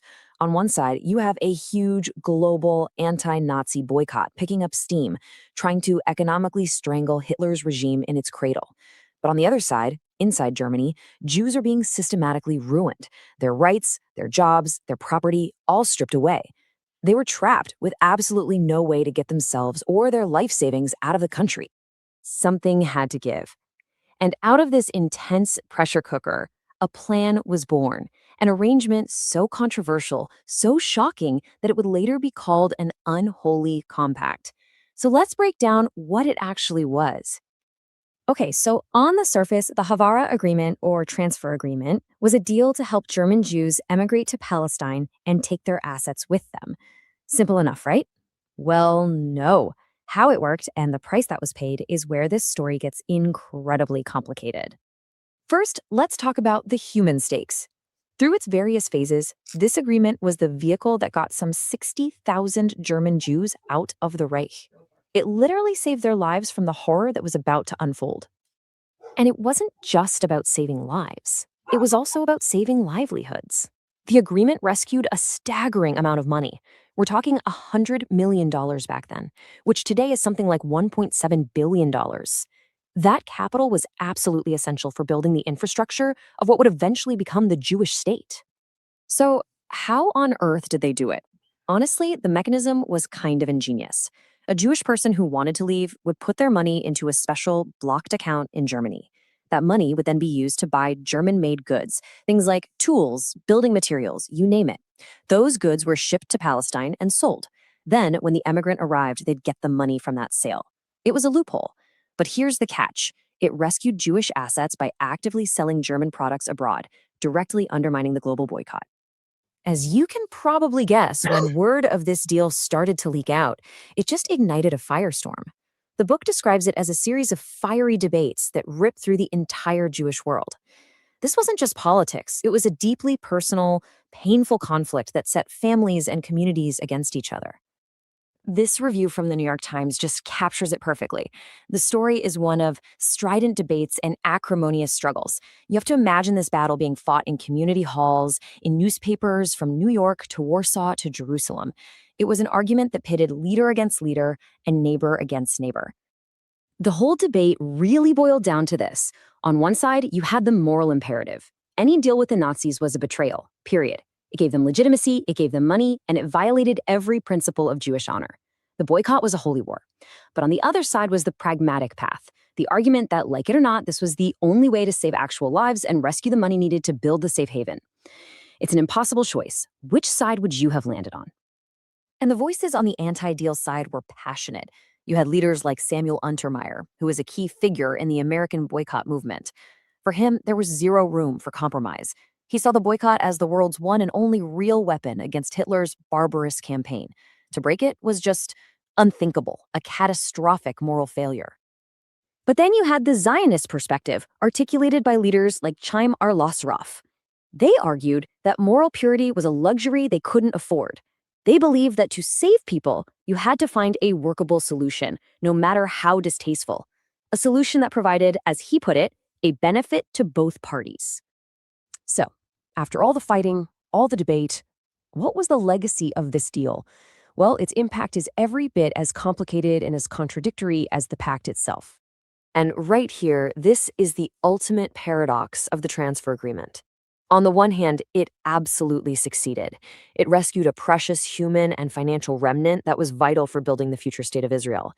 But to do that, it directly cut the legs out from under the global boycott, the one unified movement that many people believed had a real shot at stopping Hitler in his tracks.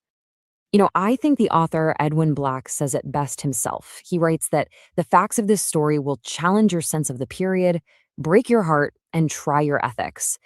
It really does. It forces you to confront these impossible choices that people made while trapped in an absolute nightmare. And that brings us to the final, haunting question that the book leaves us with. In the face of an evil the world had never seen, was this deal an act of madness, a terrible moral compromise, or was it a stroke of genius, a deeply flawed but necessary move that saved thousands against impossible odds? The book gives you all the facts, but the final verdict? Well, that's up to you. So That's amazing.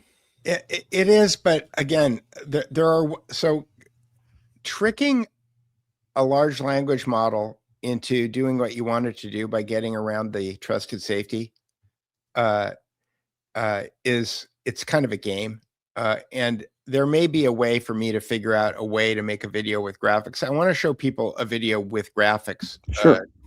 And so, for example, look, I want to just ask a rhetorical question really super quickly. Are you more likely to buy the transfer agreement book now than you were 8 minutes ago? I mean, if I'm hearing that for the first time, I'm like, oh my God, what? I want that book. Right. So this is selling books for the author. Edwin Black, I think, is dead. I'm not sure. I think he's No, I dead. don't think he is. I think he's still alive. Okay, so now I think he does Twitter Spaces or something. Oh my God. Okay, well, we just sold him a book, and we probably started an author tour for him. Here we go. Anyway, but you could see that I at the beginning I wanted to show people how quickly it makes a slide deck, and it says slide deck generation failed. Try a new one. Again, anything that has to do with Nazis, it has problems. However, with all of these things, you can give it a prompt, and if the prompt is good enough, you can get around the trust and safety. One of the things that I've noticed is that if you use thought experiment, that We just picked a bad one. But before we do this, I want to answer a few questions because some people have asked some questions, and so we can do this. Let's answer questions, and then I'll show people a couple more and things about how we use this. Okay, so somebody said, can you make an archive by taking a picture of each page in a book? Yes, there is a program that you can get for your phone, and it is one of V-Flat. It's called V-Flat Scanner, and you can take. It's the way that I took. Here we go. Share this tab. So, Two World Wars and Hitler, which I own. I don't own a lot of books. I owned lots of books before the fire, but I don't own a lot of books now. But I own Two World Wars and Hitler. Two World Wars and Hitler. There's no PDF available from it for any. Nor should there be, because it's a new book and the authors are alive, and I want to support publishers, and I don't want anybody stealing books that are new books. So, but I did want to make a video about it. And I did want to make a summary about the book so that people would go buy it. And so I used this program called V-Flat Scanner, and you can load it on your iPhone or Android device, and it will make it will take that bent page and it'll straighten it out, and it'll turn it into a perfect OCR capable PDF. And it takes about an hour to do a book that's this size. And at the end, you have basically a PDF of the book. And it's fantastic, and it's free. And that's how I do it. You could do it with anything. You could do it with documents, or we have one, somebody who follows the show, who's got, George and I talked about her. She lives in San Francisco, and she's got all this research in boxes.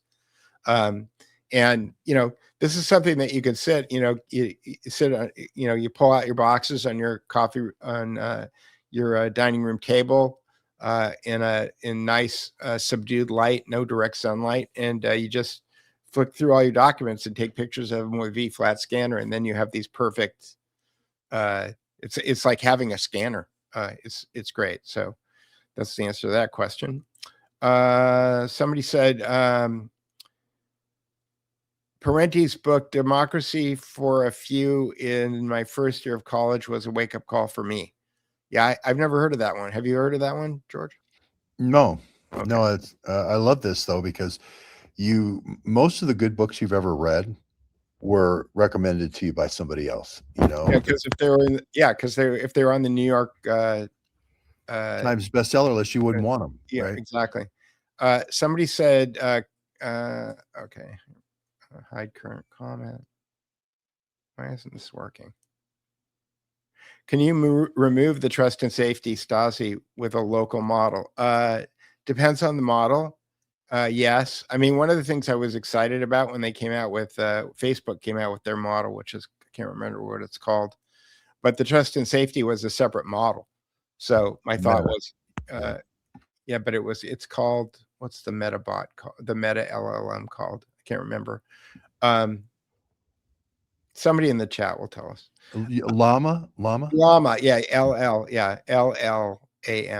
So Llama, if you install Llama, you don't have to install locally, or you could do it. There's a site where you can host LLMs that's called Hugging Face, I think, which is kind of like, if you want to build a WordPress website, you can go to a host provider, and you can install a self hosted WordPress.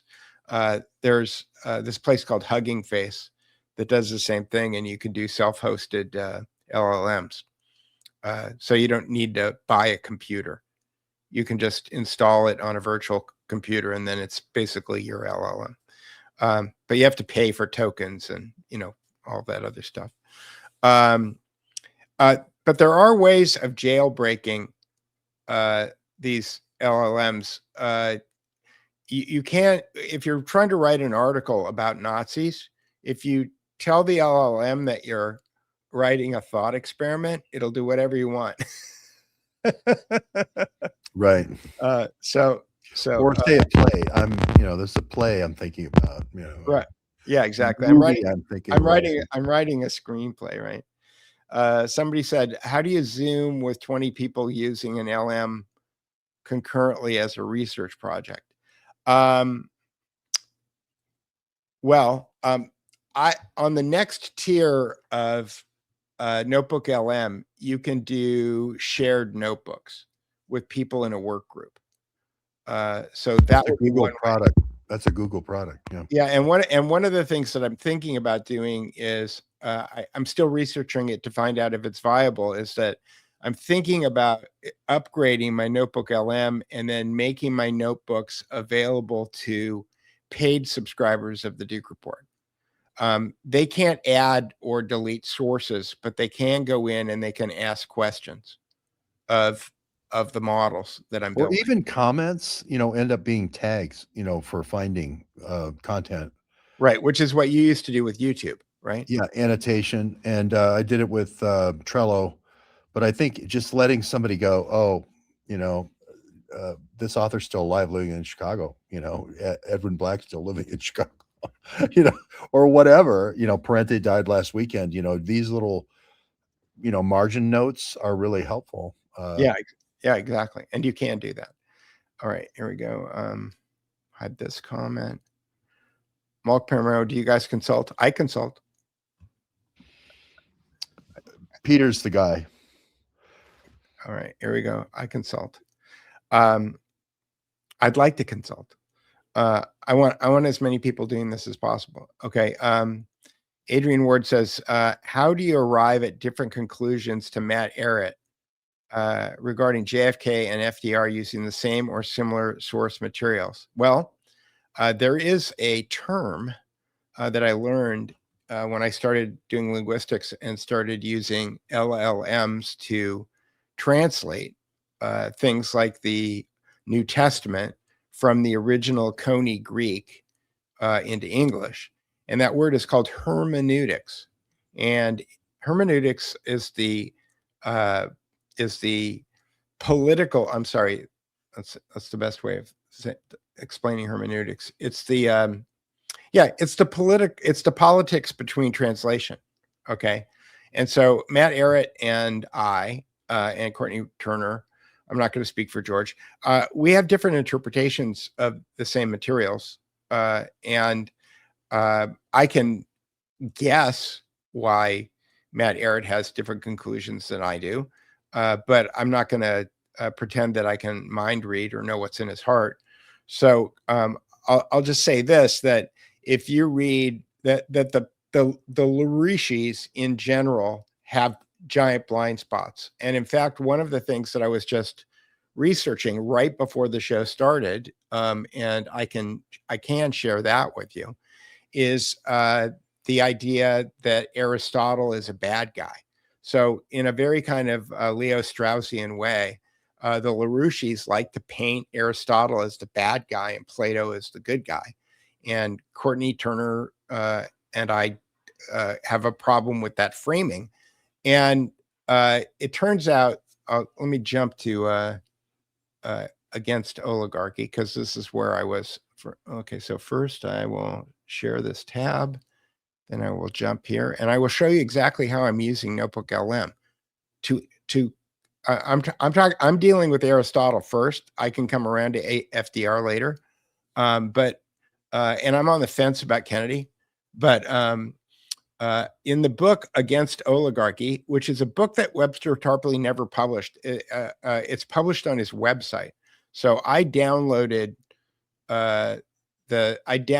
all of the web pages, put them into a PDF, and then I uploaded them to Notebook LM, and that's how I have his book Against Oligarchy. But there's a character in his book named Pietro Pomponazzi. Pietro Pomponazzi.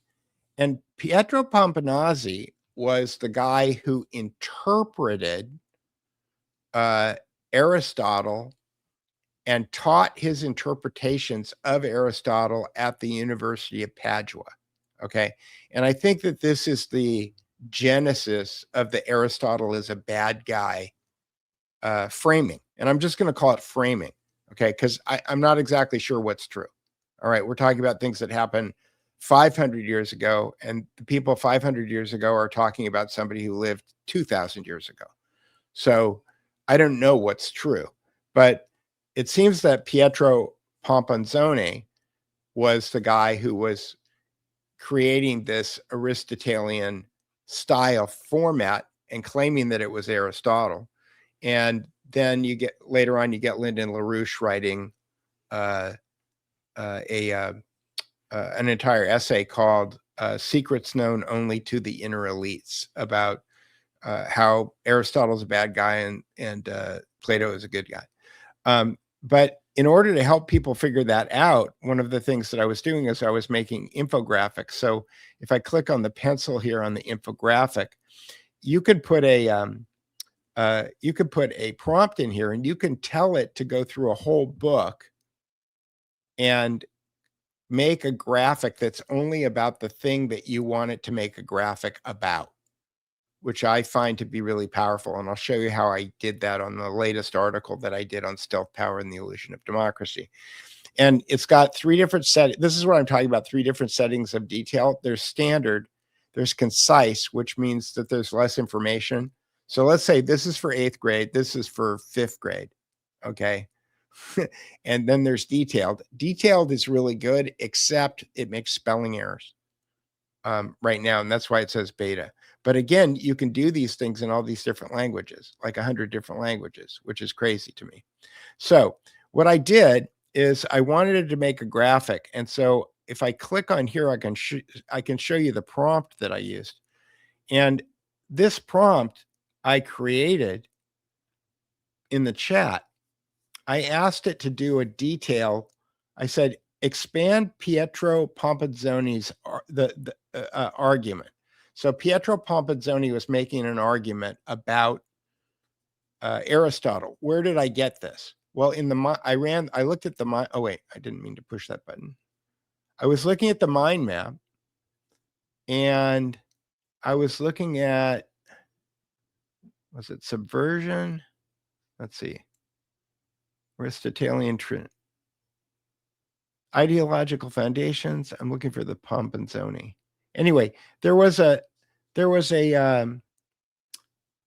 subcategory in one of these things that was called where is it? I'm looking for the prompt. That was called the Pomponzoni's argument. So I just asked it to expand Pomponzoni's argument because it already said so. It was already, it had already subdivided the mind map into a category called Pomponzoni's argument. So now I took all of Pomponzoni's argument here and I copied it. And then I went over to the infographic, and I pasted that as a prompt. Right. There we go. Hang on.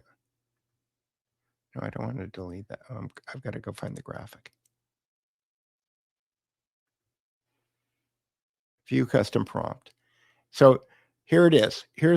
So I had it generate all of the stuff that I wanted it to write to make a graphic about Pomponzoni.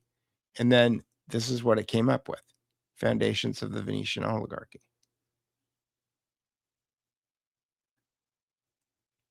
Okay, and this wasn't a very complicated one, so I don't know that I can blow it up in this.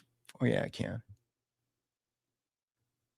So it's got hostility to Renaissance humanism, and then engineered they engineered the religious schism. So they promoted Protestant theology. They basically created Martin Luther based on Manichaean dualism. In Manichaeanism, there's always a light and a dark to everything, which goes back to Hermetic principles also. And then they created this statecraft based on Aristotle. I think this is kind of like creating physics based on Newton. Like they take somebody who's a figurehead, then they fill their own philosophy in under this person's picture, with the assumption that people won't do too much checking. They'll think of this person as an authority figure, and then they'll just say, oh, if Aristotle said it, it must be right, right? Even if Aristotle didn't really say it, right? So I think that that's what's really going on, and that's why I wonder about LaRouche's interpretation. And then it goes, thinkers like Paulo Sarpi developed the skeptical empiricist methods that later attributed to Francis Bacon. So the conceit of Webster Tarpley and Linda LaRouche is that Sarpi taught Bacon what he wound up doing in England. The state is a deity. The state's power was the only sacred power justifying any treachery to expand the empire, and that there's a myth of carrying capacity, which is what we're dealing with today, right? That this goes directly to Club of Rome, limits to growth. So that all kind of spins out of here. So this was a complicated one. I might have done one earlier that was, let me see. I'm looking for the one that was Foundations of the Value. Okay, that one I just showed you. And let's look at this one. Yeah, here's one that's a little bit more complicated. And let's look at the prompt for this one. Same prompt. Okay, so this one was the detailed view, and the other one was the standard view. So we could see here we have Gasparo Contarini. Now, what I didn't like about this one, I made this one first, but it made the graphic, and I don't even think that it has Pompanzoni's name in here, even though I specifically asked it to make a slide about Pompanzoni's argument.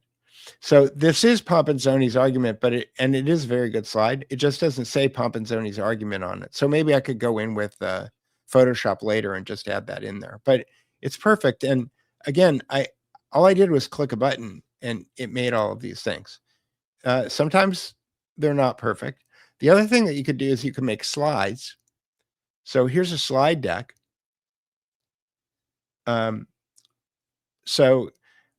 This has gone through, now let's see what the prompt is for this. I said, focus on ideological foundations. So this is a slide deck about the book Against Oligarchy by Webster Tarpley. And it has gone through the book and it has made slides focusing on the ideological foundations of the book. So this is more like the graphics that I'm used to seeing. So when I was showing you the Edwin Black book, The Transfer Agreement, I'm kind of used to seeing graphics that look like this, not things that are just text on a slide. So if you'll bear with me, let me see if there's a video here that I can play on this. And we don't have to watch the whole thing, but I'll just give you a taste of what the graphics wind up looking like when you're not dealing with trust and safety. Because fortunately, the trust and safety people haven't figured out the Venetians yet, or the Phoenicians. So today we're diving into a pretty radical thesis about the hidden history of power.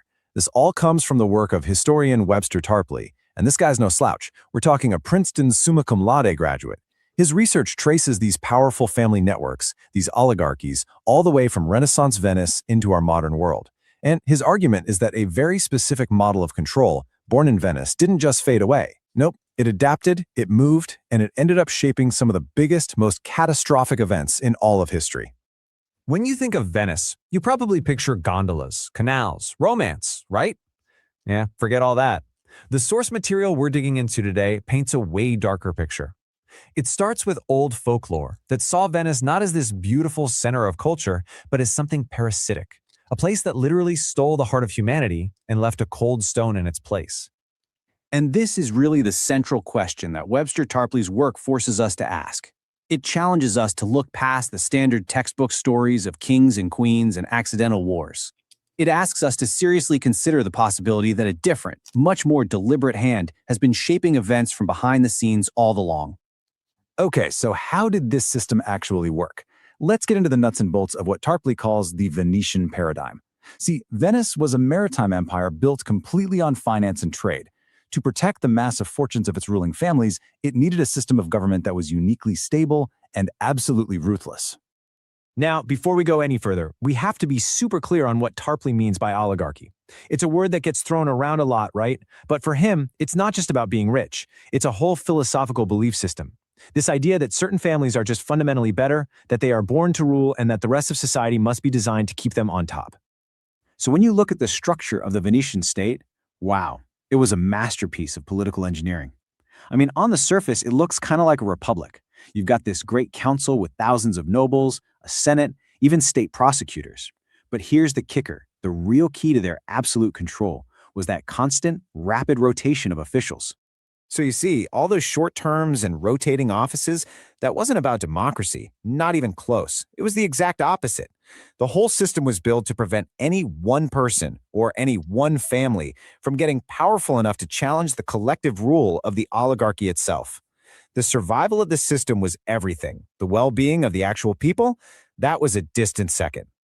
But look, this kind of sophisticated political control, that's only half the story.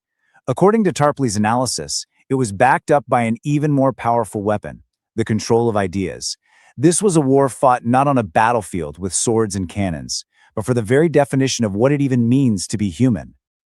And this is where it gets really deep. It's like a clash of two completely different operating systems for humanity. On one side, you've got the Renaissance idea, coming from Plato, that every human has a creative soul, a little spark of the divine, and that's the foundation for a true republic. But on the other side, you have the Venetian model. They pushed a very specific reading of Aristotle that said, basically, nope, the soul doesn't exist. You are what you can see, hear, and touch. That's it. And this quote from the source just hits the nail on the head. It gets right to the political point of this whole debate. If you can convince people that they are just clever animals, that they're beasts driven by their senses, then what? Well, they can't govern themselves. They need to be ruled by a master class. This no-soul idea becomes the ultimate philosophical justification for empire, for slavery, for the whole shebang. Okay, so you have this incredibly powerful system of political and philosophical control, but Venice itself couldn't last forever, right? So what happened to it? Did it just disappear? Well, according to Tarpley, not a chance. It just packed its bags, found a new, more powerful host, and carried on the family business. So let's trace the journey.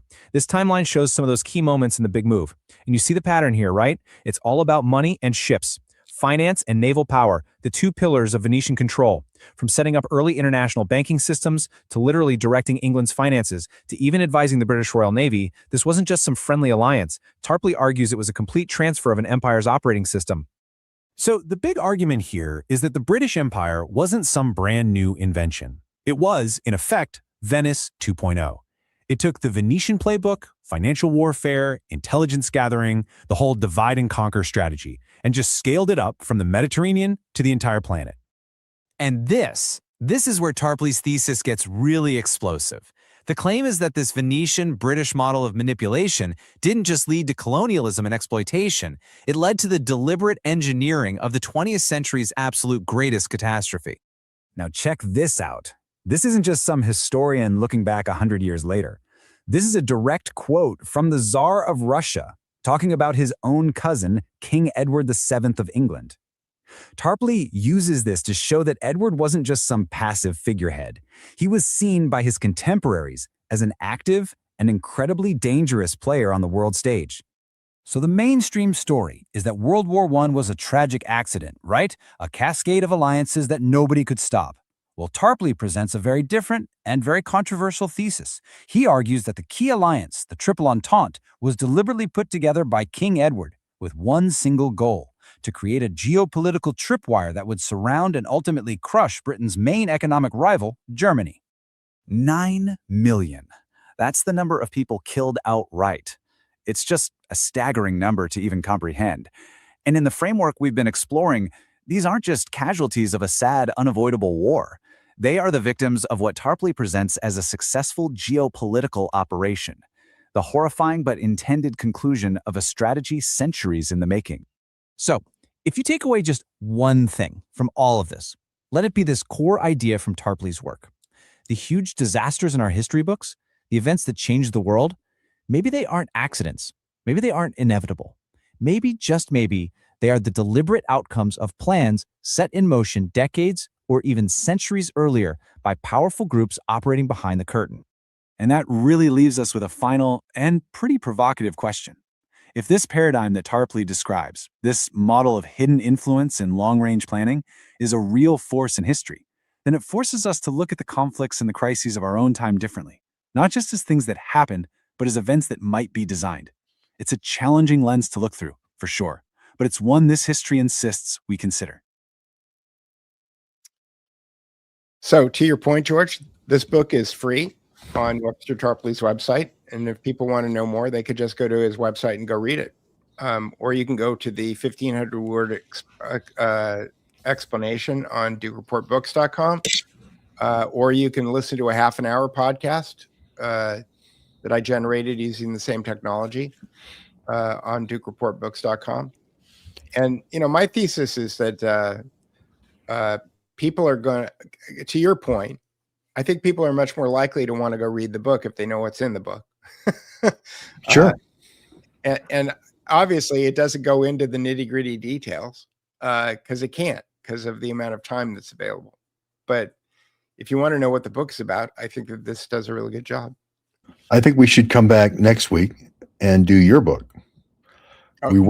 We can. And for people who want to go for people who want to be prepared for next week, the lead story on the Duke Report right now is, let me bring this up, is the half an hour podcast version of my book. So I put my book into it. Okay. I generated, actually it's about, I think it's more like, it's 35 minutes and 33 seconds. And what I've done is that I've gone in and I've made all these infographics for it. So not only can you listen to the podcast, but while you're listening to the podcast, you can look at the graphics that I made. So this is a graphic that shows how I made the book. Because for people who don't know, I took this forbidden book, The Protocols of the Learned Elders of Zion, and I pasteurized it so that anybody can drink it without getting listeria. And this explains how I did that. And then this is this is not my model. My model is slightly different, but this is the model from the book, Stealth Power and the Illusion of Democracy, for how the world is controlled. This is how they do it. This is all of these explainer graphics are about how, again, the original source material for this was Protocols of the Learned Elders of Zion, but I contend that it wasn't written by Jews. But that doesn't mean that it isn't true. So that's my thesis, and I'm sticking with it. And you can find all of that for free at thedukereport.com. But you should sign up for his paid, because he does these conferences with all the people that are paid. And well, not only that, I like to pay my rent. So the point is that I'm not important. I'm not giving this away because I'm about trying to be an altruist. I'm giving this away because I want as many people to consume it as possible. And if you think that it's valuable, I'd like you to pay for it. And the way that you could the easiest and the best way to pay for it is just to become a paid subscriber on thedukereport.com, or you can go to buymeacoffee.com/thedukereport and you can give me whatever amount you want. Another way to give me any amount that you want is that if you go to DukeReportBooks.com, which is linked on the top of the Duke Report, then I have this shiny new donate button on the right side here now, George. And people, nice. I added 2 functions last week. One was 30 languages, and the other one was you can give me money. So let me just answer. You get more donations now. It sounds very simplistic, but you will get more donations now, guaranteed. Yeah, I know. I'm trying to do dusting and cleaning and just make sure that I actually am set up to be able to succeed here. Okay, let's see. Somebody said it seems that Bacon was part of the think tank, includes John Dee. I highly recommend the work of Robert Frederick over at The Hidden Life is Best. There aren't a lot. There's some people who are just amazing on Substack. George is great. Laissez-faire Lounge is great. Courtney Turner is great. Hidden Life is Best is great. John, Michael Hoffman, Matthew Crawford. There's some really, really good stuff on Substack. So if you want more about John Dee and Francis Bacon, go check out The Hidden Life is Best. Let's see, and I will go to this one. Is Andy McCabe still Hillary's neighbor? I don't think so. I think he moved to Virginia. Yeah. Long time ago. After Hillary became senator, which was his goal, to support her and spy for her to help her become senator, he left. They moved up there after Clinton was out of the presidency, if you remember Chappaqua, and that's where they set up their spy house, and for the Hillary to become senator. Yep. Yeah. Deborah says, were Herodotus' stories dismissed as myths by writers and victors? So Mrs. Heritage History and I talked about this a couple of weeks ago. Herodotus is an interesting guy, but there's a lot of useful information that you can get out of Herodotus, but there's a lot of mind reading in Herodotus. There's a lot of I would say, earlier I said that I can't mind read and I can't see what's in somebody's heart. Herodotus did a lot of that in his writing. He told you what people were thinking and what their motivations were, and there's some hypnotic stuff. So that's not to say that you shouldn't read Herodotus, but you can't take it as like it's not Carol Quigley. Let's just put it that way. It's not Two World Wars and Hitler. It's not got 500 citations in the way that he puts things together. Not that that was simple in Herodotus's time, but two more, George. Did you hear the story of Czechoslovakian train gold crossing Russia fighting the Bolsheviks? No, but I haven't heard that story, but I heard the story of Montague Norman giving all of the Czechoslovakian gold to the Germans after they went into, and it was being stored in the vault at the bank.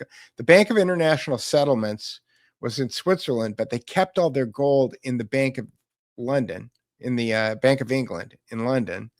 And Montague Norman, who ran the Bank of England, gave the Germans, basically all he had to do was move a Post-it note from one pile of gold bricks to another. He crossed out, he went over to the Czechoslovakian Post-it note and he crossed out Czechoslovakia and he wrote Germany on the Post-it note, and then gave all of the gold that belonged to Czechoslovakia to the Germans, and they used that to, launch the rest of the war. So I'm not sure about gold crossing Russian fighting Bolsheviks. That doesn't sound like something that they would do. The Czechoslovakian gold was definitely given to the Germans. That was World War II. Yeah. But it was but it got transferred in a vault at the Bank of England. There was some expatriation of gold when they tortured the Tsar's family, and they're supposedly Czechoslovakia was a recipient of some of that gold. So maybe it was collecting a Rothschild debt at the end of, Hitler collected a Rothschild debt by taking over Czechoslovakia about 20 years later. Right. And last question. Adrian Ward said, ever thought about LLMing Plato and Aristotle's writings and the various interpretations? Like I said, I was using Notebook LM to figure out Pompenzoni. And again, that doesn't mean you shouldn't read it, but I think that it is useful for, it's really useful for meta themes. And I'll just leave you with this. This is something that I've done. I did this over a year ago, and it's been on the Duke Report ever since. And that is, Carol Quigley did a speech called "The Mythology of Democracy in America," and I took his speech and I asked ChatGPT to take Carol Quigley's speech and turn it into a Platonic dialogue. And you can find this Quigley, a Platonic dialogue, on my Substack, where I have taken Carol Quigley's speech and turned it into a dialogue between Socrates, Glaucon, and Carol Quigley, which is fun. And again, it was a very simple prompt, and it came out perfectly. I couldn't believe how good it came out. So, And I do want to make one comment, Peter. I see it in the chat. Okay. Sir Edward de Vere writing the sonnets. Most of it was like a homework assignment for all the people working for Sir Francis Bacon at Cambridge, but the flourishes and the sonnets and all these poetic little interludes, de Vere all the way. And he was the guy who was known as Shakespeare, shaking a spear in a lot of the court paintings. And so I just wanted to acknowledge the fact that there was a Shakespeare in the court of Elizabeth. Well, yeah, I mean, but de Vere, I think, was dead when most of the plays were written. The early ones, the romantic period, which I believe is before the first period, is de Vere.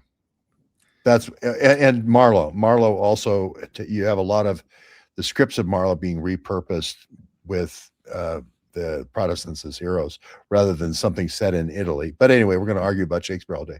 Yeah, and I just got a new book and I haven't read yet, that Robert Frederick Harrington's Shakespeare, I think it's called. I tweeted about it last week. Anyway, but we will be able next week. We will be able to go over your book, correct? I'll go over my book. I can go over my book on Thursday if you want. Okay, but you let me know. Tuesday. Tuesday. My schedule. Okay.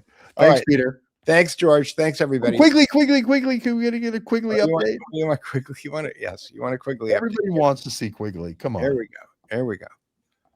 Jessica has to wrangle him. He's huge now. Well, he's 40 pounds now. Yeah. I can't wait to see Quigley again. Let me see if we have the charrette coming up, by the way, 5th through the 12th.